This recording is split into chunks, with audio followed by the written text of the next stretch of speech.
everyone. I hope you're enjoying these amazing sessions of the Mission Appraisal 2024 campaign by Learnbay. And today I have come with the most interesting and the most important topic of the appraisal, that is negotiation. So let us exactly understand what do you mean by negotiation, how should you do your negotiation while you're getting your appraisal, and how it will benefit you for the better. So first let us understand that what exactly is negotiation. For example, your manager tells you that Pritesh, I went through your KRA. Make sure guys that you check out the KRA video that I have done 2 days back on the 15th of Feb. That was the first video of Mission Appraisal 2024 where we have discussed about KRA and all the required details. So make sure that you check out that video.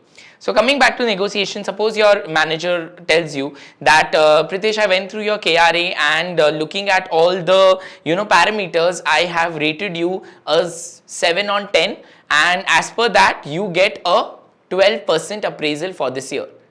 And you have really slogged the entire year.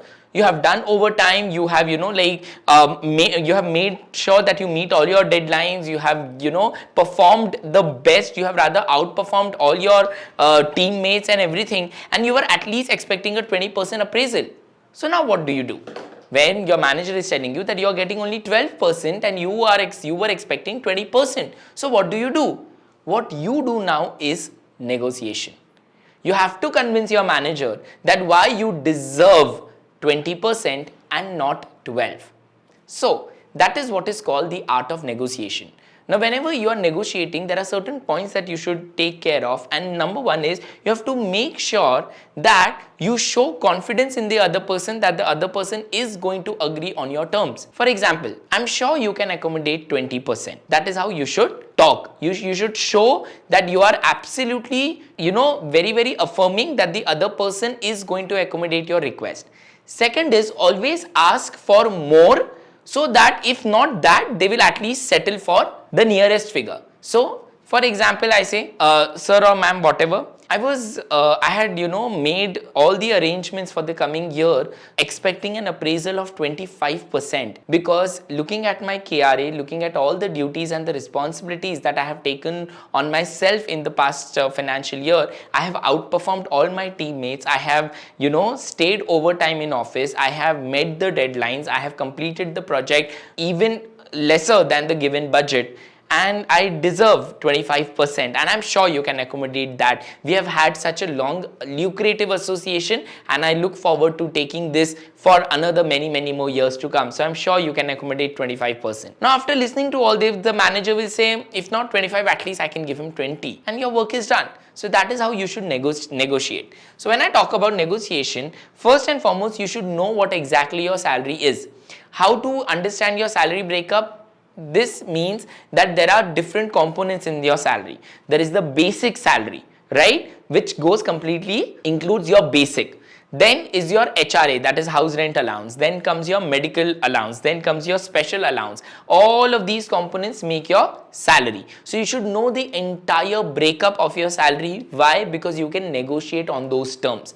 For example, if you have got 12% appraisal and you are more than happy with that. Now that 12% appraisal also you can adjust in your salary in a way that you can save taxes. For that there are many videos available on the internet wherein you can see that what component of your salary you should increase or decrease so that you can save the tax. So be smart and know your salary component by component exactly to the number, so that you can ask the HR to put the numbers accordingly with the new salary so that you can save on the taxes, right? Then moving ahead, the next is your responsibility and contributions. So that is what, when you're negotiating, you should be very sure again about your entire KRA.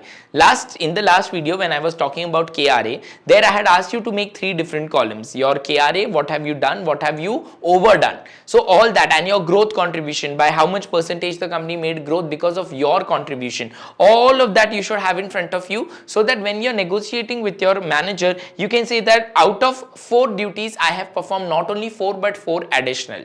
Because of my contribution, the company has made a growth of 200%. Because of my contribution, my team was able to provide the output even before time. Because of my contribution, the productivity was 2500%. All of these figures you should be very articulate about, because only then you are in a position to negotiate. Who is in a position to negotiate? The seller or the buyer? Well, the seller can negotiate more because the seller has the upper hand, right? Like I am giving you the product, you want my product, right? So you want my product, so whatever price you are telling, I will decide whether I can accommodate or not accommodate. So similarly, when you are asking for a rise to what you have already got, then you can get an upper hand when you are very, very sure about your figures, right? So my manager will tell me that according to the rating you get only 12%. I have to put myself on the other side of the wall by making myself the buyer, by making myself the seller, and negotiating that you think I get 12% but I deserve 25%. Let us settle for 20%. Right? So that can be done only when you know your entire KRA, only when you have outperformed, only when your performance has been up to the mark and top notch, right? So knowing your salary and your responsibilities and contribution. Apart from that, the next is you should also be very, very sure that why do you deserve more? Because I have performed the duties of 2 employees and I am the only one. So what duties 2 employees could do, that I have single-handedly taken care of, and I have delivered the results. I was given the budget of 100. I have completed the project in 80 or in 97. 3 is the profit to the company. All that in numbers, you should have it in front of you. I am a deserving candidate because I have spent my 5 years in the company, I've worked overtime, I have done this, I have done that, I am the best team player, I am an asset to the company, I have upskilled myself, I have taken the data science and AI course at Learnbay, so I have upskilled myself. You don't need to hire somebody else for handling data science and AI now because I am equipped enough. All of these are the points that you can put forth when you are presenting yourself and when you're selling yourself as the product, right? That is what will give you an upper hand during negotiation. How will you justify the growth? Now, this is also very, very important that you need to tell if the company agrees to give you 20%. Okay, fine, you're asking for 20, we give you 20. How will you justify that you are, the hike that you have got? How are you going to justify it? What are the additional responsibilities that you're planning to take? So then you should be like, see, just because they are paying you additional doesn't mean that you do work of one more employee. You must say that I already have a lot on my plate, but considering my gratitude towards the company, considering that the company has understood my need and they fulfilled my ask of 8% extra, I am ready to do this role, this role, this role, this role. I'm ready to take up this responsibility, this responsibility, this responsibility, this responsibility. And that is how you are going to justify that by giving you an additional of 8%, how you are going to even work more so that you prove to be the most deserving employee, right? So these are some of the points that are going to really help you to negotiate. These are some of the points that you must take into consideration. And friends, do not forget to watch the KRA video that we did a couple of days back. I'll be coming next with yet another very, very important video on Mission Appraisal 2024. Till then, keep watching, keep learning, and all the best.